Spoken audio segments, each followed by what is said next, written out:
Springtime floodwaters covered an estimated 650,000 acres of farmland in Tennessee.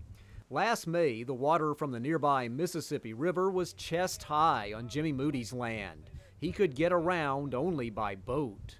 Nobody down in here has ever seen anything like this because it's just never been before. Several months later, that same land is dry but looks like the surface of the moon. Cotton was supposed to go in this field, but there was no way to get equipment in here to plant the crop. Floodwaters also tore up pivots and other pieces of machinery.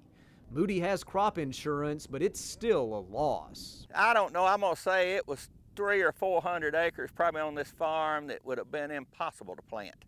Farmers face two main issues here. First of all, they miss their window of opportunity to plant spring crops, and this flood washed away all the good topsoil. Now what's left here is mostly sand, several feet of it. Mr. Moody is trying to dig it out. This is probably 4 feet cut off right here in this one area, and it's just cratered out down through there. Some sand in soil is good, but when you've got 2 or 3 foot of sand, you know, on top of the good dirt, it's just not productive. So this was one of those 100-year floods. But farmers and local leaders say the levee system along the Mississippi worked and prevented even deeper floodwaters from invading this land. Meantime, some fields are empty, with this exception.